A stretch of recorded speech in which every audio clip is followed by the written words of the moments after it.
This chapter is all about the amazing accomplishments that infants make in the first few months of life while mastering a new language. From the very moment they're born, infants can distinguish between their native language, the language that their parents speak, and other foreign languages. We think that while they're in the womb, that infants can hear and process the words that are being spoken by their mother, and they process information about what are plausible sequences of sounds in their native language given that input. If you've ever tried to learn a second language, then you know how important it is to memorize lists of words at the beginning, because those words form the foundational units that can be combined into different orders to communicate different concepts. But most infants don't hear very much. As little as 10% of utterances are single word utterances from parents to their children. So most of what they hear is a continuous sequence of sounds without any breaks of noise in between. And whereas you, in learning a second language, may have been able to start with words as the basic building block, infants start with sentences and have to work backwards to piece apart where the words probably lie within their native language. One method they use to do this is to take those words that are spoken as single word utterances, for instance, their name or mommy or daddy, and they use those words as cue markers within a stream of consistent utterances to break up the sequence into manageable chunks. We can see an example of this on page 111. For instance, imagine that you were an infant and you heard the utterance "ban kiri tubin duty fin." If you heard that utterance, it would be very difficult, without any other contextual cues, to know where the word breaks are.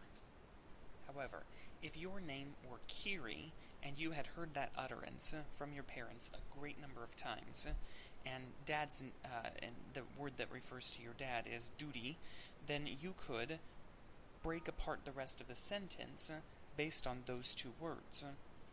At that point, you would probably be able to guess that ban is an independent word, fin is an independent word, and whatever's in the middle, that tubin, you may be able to infer that that's either one word or two words, but that's not really important at this point. What's really important is that you could infer from that utterance that ban is an independent word and fin is an independent word. And given just that very small starting block of your name and your dad's name, you could begin to piece apart words in other sentences. With enough repetitions, you could also begin to piece apart words in additional sentences using those new words that you've learned, ban and fin. Now at this point, we don't know what any of these words mean.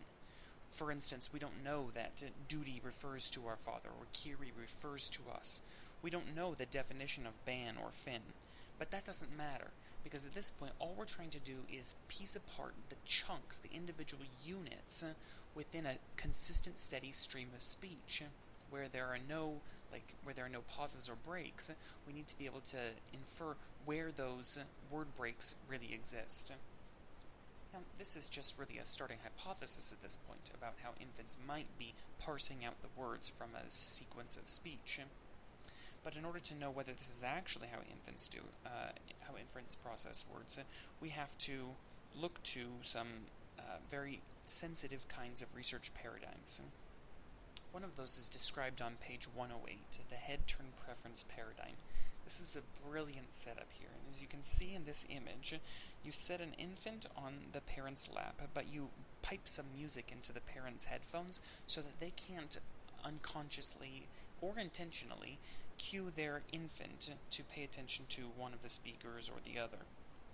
You also will set up two speakers, one on each wall. And the infant is already predisposed to looking at the direction from which he's hearing a sound, or she is hearing a sound, that he's interested in. And so when they pipe some noise through the speaker, the infants will orient toward that speaker, look at it. But during a familiarization phase of the experiment, the researchers will reinforce this behavior by only presenting the sound out of the speaker for as long as the infant is looking at the speaker. They'll also flash a little red light to orient the infant, to grab the infant's attention before the speaker begins to play any noise.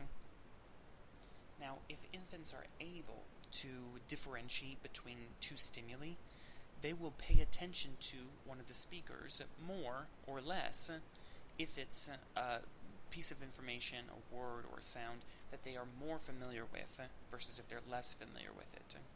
So based on how long an infant looks at a speaker, we can infer something about the infant's state of mind. So here's an example. During a familiarization phase, a researcher might present a word like bike, bike, bike to an infant.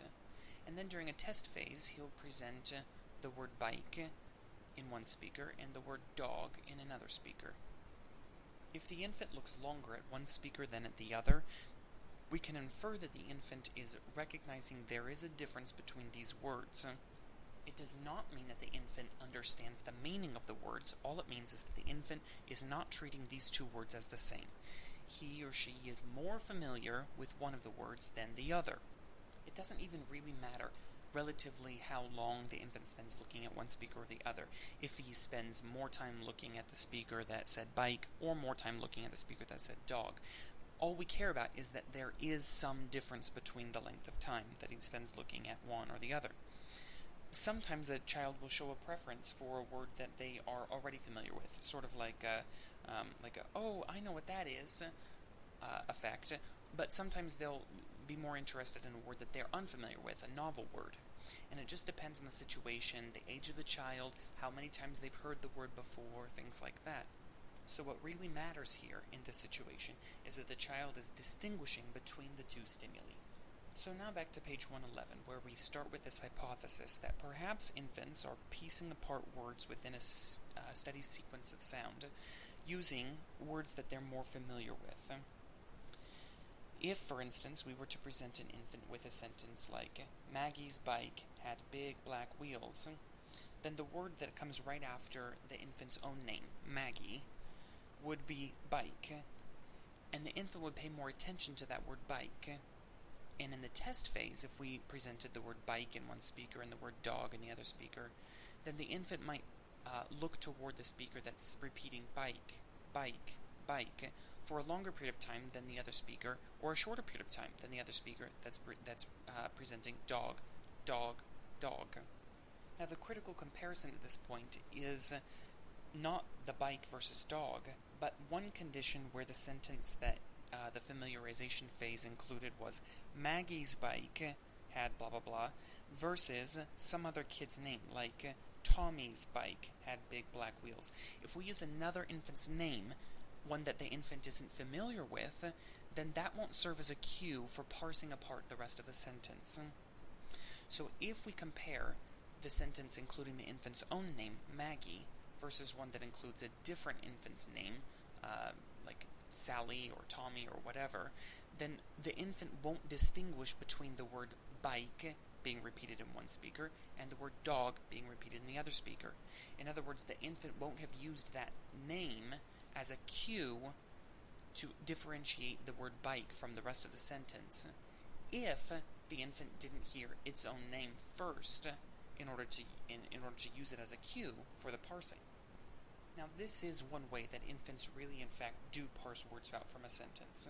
They begin to use this strategy around the age of 6 months. Apparently, having started with this foundational skill of using one's own name or mommy's name or daddy's name in a sentence to parse out the words, using those as anchors within the sentence, they eventually are able to pick out enough additional words that by 7.5 months of age, they can parse out the words of a sentence in its entirety. We know that because if we use a series of sentences that all use the same word, like bike, his bike had big black wheels, the girl rode her big bike, her bike could go very fast, the bell on the bike was really loud.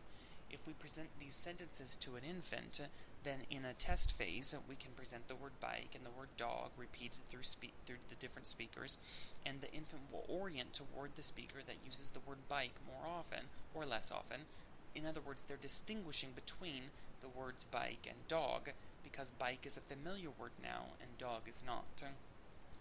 In this latter example, we see that infants don't even need anchors within the sentence. They don't need like a name embedded in the sentence in order to parse out the words of that sentence.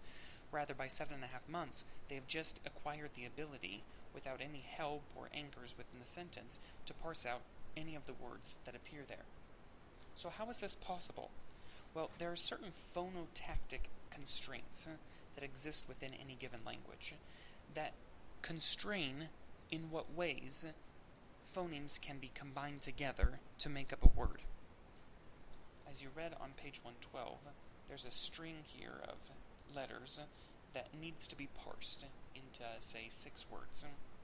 Now, there are different ways that you could split these up, in almost, not quite, but almost infinite number of ways. But some of those ways are going to make better sense to us than others. And if you were to actually do this exercise with the pencil here on page 112, and we compared it to mine or anybody else's performance, I split it up as ban, riptang, bop, kestern, lad, floop. How did you split yours up? If you split yours up similar to mine, then that demonstrates that we have an English kind of way of thinking about what rules constrain the words that could be made out of this sequence of sounds. But very few people probably split it up something like what the authors present next. Ban, re, ptang bao, pkester, nlad oop. That doesn't make any sense to us, given the English kinds of constraints on languages. And if you did Web Activity 4.2, you saw that there were some sounds that made better sense to us in English, even when they were gibberish words, and we could pick between the ones that made sense and followed English constraints. But when doing other languages, when trying to parse out words from other languages, we were notoriously terrible at it.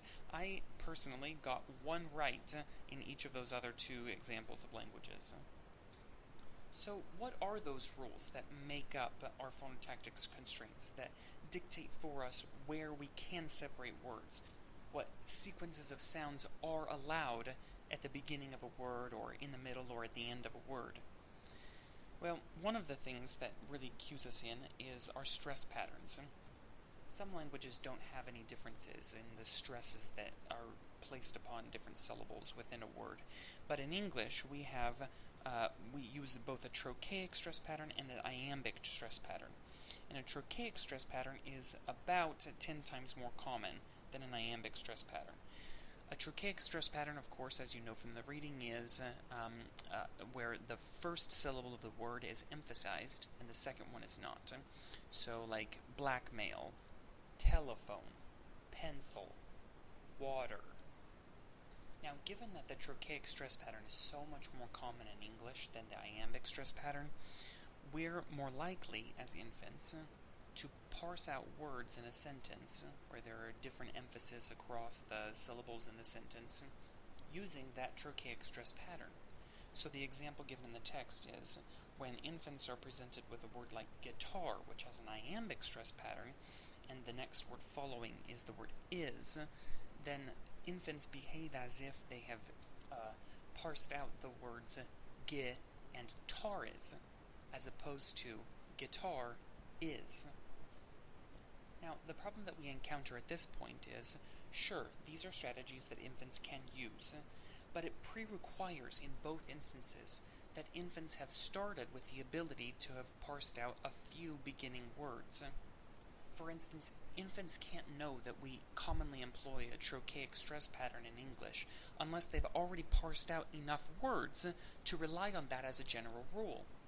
So infants can't be using this rule here at the outset of their linguistic abilities. Indeed, infants only show this ability to understand the phonotactic constraints in their native language around about 9 months of age. So what's going on between 6 months when they don't have any ability to parse words and 9 months when they have an almost perfect understanding of the phonotactic constraints in their native language? That's where we'll turn next.